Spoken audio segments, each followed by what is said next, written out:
Olá! Hoje nós vamos falar sobre dermatoscopia do carcinoma basocelular. A dermatoscopia do carcinoma basocelular ela começa no ano de 2000 com o trabalho do Scott Menzies, no qual ele descreve 6 características positivas que estão presentes no carcinoma basocelular e uma característica negativa que não pode estar presente, que é a presença de rede pigmentar. Se eu tenho rede pigmentar, isso não é um carcinoma basocelular. O Menzies ele descreve essas 6 características que são presentes no carcinoma basocelular pigmentado somente, né? Eu não gosto muito de trabalhar a dermatoscopia com esses critérios, eu gosto de dividir os critérios de dermatoscopia em critérios pigmentares, critérios vasculares e critérios estromais. Eu acho que fica um pouco mais didático e mais fácil da gente entender. Vamos falar então primeiro dos critérios pigmentares do carcinoma basocelular. O mais comum, primeiro que surge na cabeça de todo mundo, são as áreas em folha.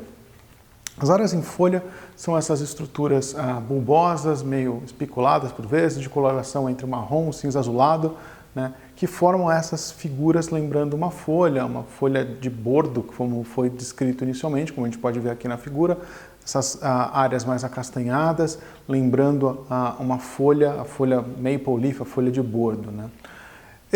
Eventualmente essas áreas em folha elas são um pouco mais bulbosas, mais arredondadas, né, como a gente pode ver aqui nessa figura, castanhadas ou cinza azulados, e formando áreas em folha, mas não tão clássicas como as folhas em bordo. As áreas em folha elas podem surgir tanto na periferia da lesão, como a gente vê aqui, né, essa lesão lembrando até aquelas folhas fossilizadas que a gente vê nas pedras portuguesas, como elas podem surgir no centro da lesão, como a gente pode ver aqui, essa área mais acastanhada, até um pouco mais escura, bem no centro da lesão. Podem aparecer em vasos celulares pouco pigmentados, né, como a gente vê toda a periferia dessa lesão formando áreas em folha, ou vasos celulares mais pigmentados, como a gente pode ver aqui, essas áreas em folha na periferia.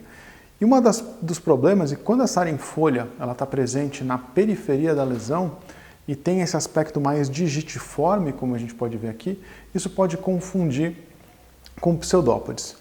A diferenciação entre um pseudópode e uma área em folha é que o pseudópode normalmente ele surge de uma rede pigmentar ou do corpo tumoral e a área em folha não. Normalmente a área em folha ela tem essa faixa normal entre o centro da lesão e a periferia que delimita um pouco essa área em folha. Isso é mais característico do carcinoma basocelular. Enquanto o pseudópode ele vem do corpo tumoral e da rede pigmentar. Normalmente o pseudópode também é um pouco mais fino, né? E menor do que a área em folha, mesmo que essa área em folha seja mais digitiforme. Segunda característica pigmentar que a gente vai falar são os ninhos ovoides cinza azulados ou estruturas ovoides cinza azulados, né? São essas áreas alongadas ou ovaladas, pigmentares, confluentes ou semiconfluentes, que são bem delimitadas e maiores que glóbulos, né?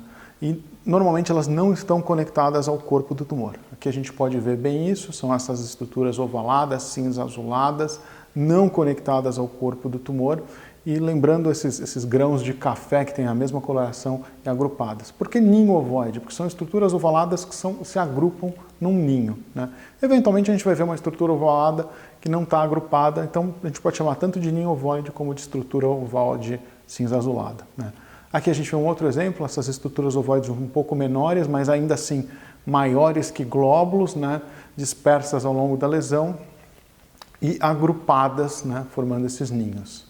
Aqui um outro exemplo, a gente pode ver que eu tenho tanto as estruturas ovoides ou os ninhos ovoides em vasos celulares mais pigmentados, mas tem vasos celulares pouco pigmentados, como aqui nesse caso, no cantinho da lesão, formando esse agrupamento, né? Ou ainda, esse vaso celular muito pouco pigmentado e a única parcela pigmentada do vaso celular são essas estruturas ovoides cinza azuladas. Terceiro critério que a gente vai falar hoje são as estruturas em roda raiada ou estruturas em roda de carroça, cada um chama de um jeito, eu gosto de chamar de roda raiada, que são essas projeções radiais bem delimitadas entre marrom escuro, um preto azulado, um cinza azulado, que se encontram num centro mais escuro. Então, projeções raiadas que se encontram num centro mais escuro, lembrando essas rodas de carroça, como a gente pode ver aqui, né? Essas estruturas normalmente a gente vai ver em vasos celulares pouco pigmentados, como é o caso assim, pouco ou parcialmente pigmentados. Mas quando o vaso celular é muito pigmentado, eu acabo não conseguindo enxergar esse tipo de estrutura.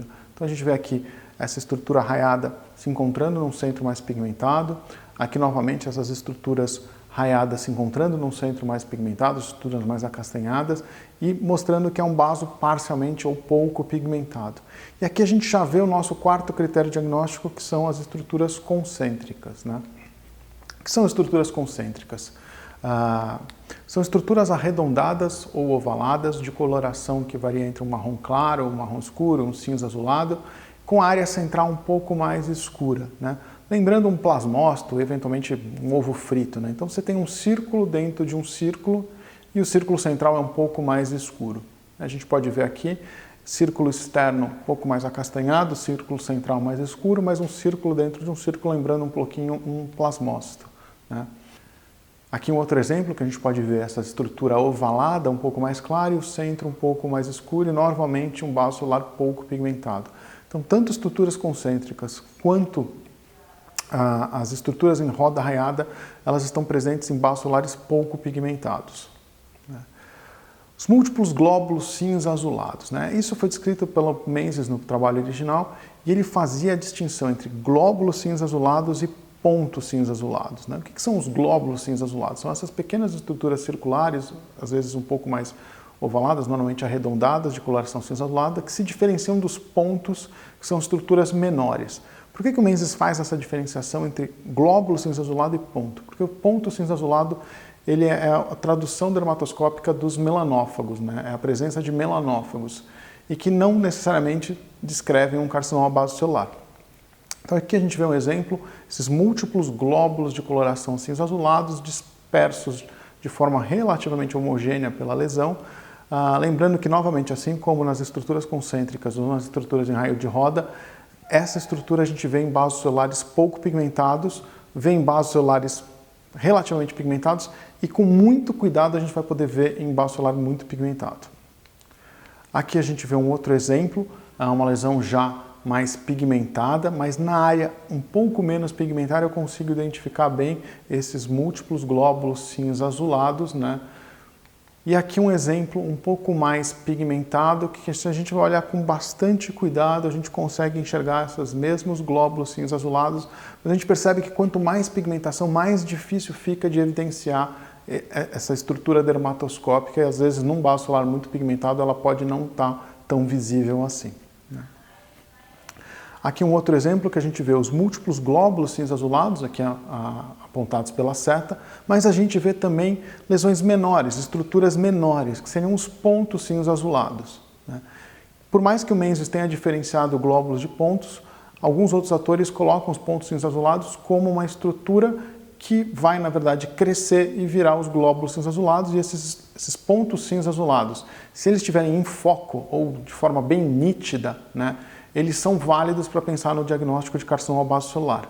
Por que essa diferenciação de em foco ou nítido para fazer diferencial de basocelular para melanófago, né? Normalmente o melanófago ele aparece fora de foco, os pontos cinza azulados que representam os melanófagos, eles aparecem fora de foco, tem aquele aspecto meio de pimenta do reino, enquanto os pontos cinza azulados do basocelular, eles aparecem mais focados, mais nítidos, como a gente pode ver aqui. Uma lesão muito pouco pigmentar, clinicamente a gente falaria que não tem pigmentação nenhuma, mas na dermatoscopia a gente enxerga esse pouco de pigmento formando esses pontos cinza azulados. Aqui um outro caso, uma lesão parcialmente pigmentada, e a gente vê tanto glóbulo cinza azulado um pouco maior, mas a gente vê muitos pontos cinza azulados, e eventualmente esses pontos eles não são somente cinza azulados, eu tenho alguns pontos que são mais acastanhados, como a gente consegue ver bem nessa figura. Aqui a gente vê a diferenciação entre o que é ponto cinza azulado e o que é melanófago, né? O ponto cinza azulado traduzindo os melanófagos, né? Então nesse maior aumento a gente consegue ver bem, o ponto cinza azulado ele é bem nítido, enquanto o ponto cinza azulado que representa o melanófago ele é desfocado, ele não é tão nítido assim, e essa é a principal diferença. Bom, esses foram todos os critérios pigmentares para o carcinoma basocelular, e na próxima aula a gente vai falar dos critérios vasculares e dos critérios estromais. Até a próxima aula.